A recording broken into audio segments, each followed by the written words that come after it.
So you guys are seeing a lot of me today. That's because I watched a bunch of movies. Because on Saturday it was video store day, and I was renting two movies. But then they were like, if you get one movie, you get one movie free. And then there was like a third movie I wanted to see, and then they were like, get another one. And so the next thing I know, I had four movies on my hands, and then I realized that I have things to do. Tomorrow and Tuesday, and so I was like, shit, I gotta get them all in on Sunday. So I watched them all today. And now I'm on the last two, which I'm doing as a joint review because they were from the same director. And this was actually all I meant to rent this weekend was these two movies, and then obviously I rented Power and Red Road as well. But so the ones that I had intended to watch, because Kelly Reichardt's most recent film, Certain Women, is going to be coming to Atlanta soon, and so I wanted to catch up on her filmography before then, so I have it all done. So the first one I watched was her 2006 film Old Joy, which was her first feature in, I guess, 12 years since her debut was River of Grass, which was from 94, which I watched earlier this year, and I quite enjoyed. So Old Joy feels a lot like what you come to expect from Reichardt. It's very minimalist. It's very low on plot, heavy on characterization, heavy on action, but not action like Michael Bay, but action as in people doing things, although they're doing mostly mundane things. But they're mundane things filled with intention and filled with emotion and filled with layers of to some extent maybe possibly repression. And so it's a film that could be considered boring, in that not much happens and you just kind of have to go with these characters, but it's beautifully shot, and it's just two people talking and trying to reconnect with their youth and with who they were when they first knew each other. And when I was younger, I really hated it when older people were talking about how maybe you wouldn't understand a film or care about a film as much when you were younger because you aren't at the age that it's depicting. Sorry, I just ate some grapes. They're coming back. Okay.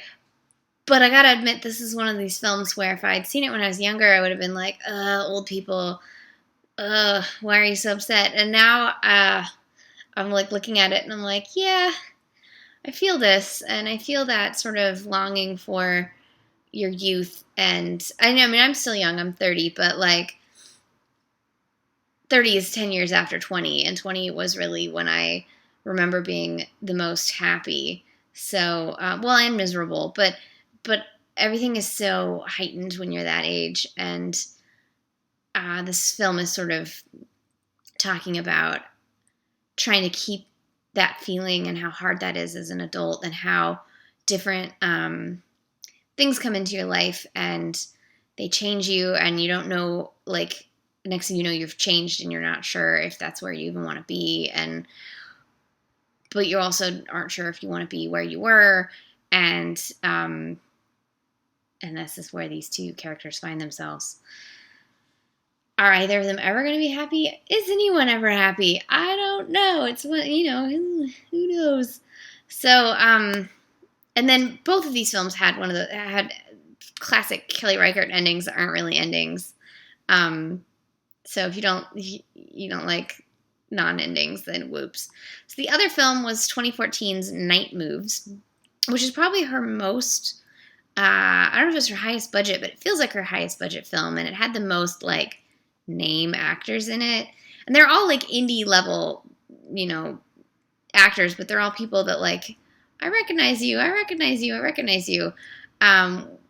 Sort of like, I guess, Meek's Cutoff was full of people that you recognize. So this was Jesse Eisenberg, Dakota Fanning, Peter Sarsgaard, Alia Shawkat, I always say her name wrong, Catherine Waterston, and James LeGros. I always like James LeGros when he shows up. He's good. So in this one, Jesse Eisenberg, Dakota Fanning, and Peter Sarsgaard are environmental activists who decide to blow up a dam that they think is adversely affecting the environment around it. They succeed. So the first half of the film is them succeeding. The second half of the film is the aftermath of what happens when you bomb a dam, and it affects not just yourself, but other people. There's also discussions of whether an act like this is anything more than just for show. Does it actually do any good? Is taking out one dam enough? Are these the sort of actions that are meaningful? There's an interesting scene early on where they go and they see a person who's created a film sort of talking about the dangers of the environment and what technology is doing to it, and they ask her what her big plan is, and she says she's not a fan of big plans, she's a fan of lots of little plans, and you can tell these characters aren't happy with that thought, and they are trying this one big thing, but then after this one big thing happens and it sort of blows up in their faces,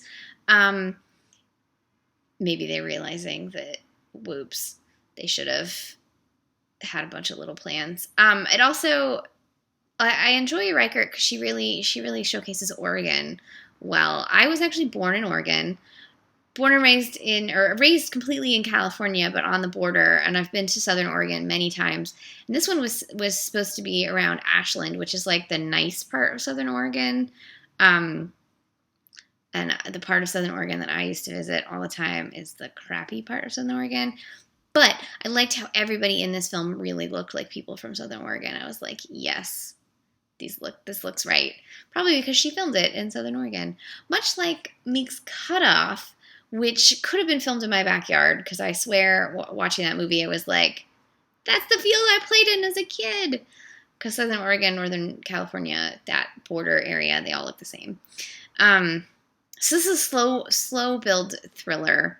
However, the ending is not the very ending. The very ending is very Reichardt, but the climactic ending where any other film would end felt almost like any other film, and I was a little disappointed because her films tend to be a lot less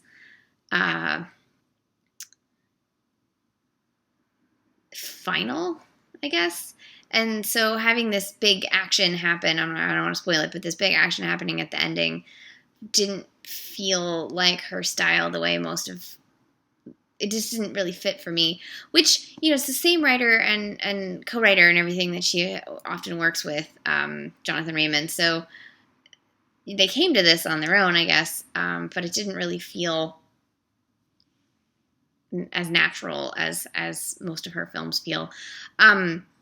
Also, apparently, they got sued by somebody whose novel is very similar to the plot. I don't know if that's like been finished or if it's they're still getting sued or what, but it sounds a little hinky.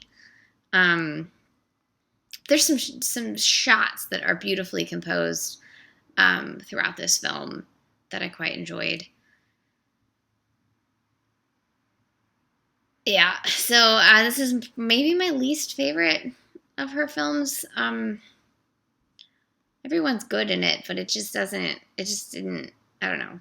I didn't like it as much as even Old Joy, which was mostly just two old dudes talking, So I'm looking forward to Certain Women, though, because all hail Kristen Stewart, and also a return to Michelle Williams, who is so good.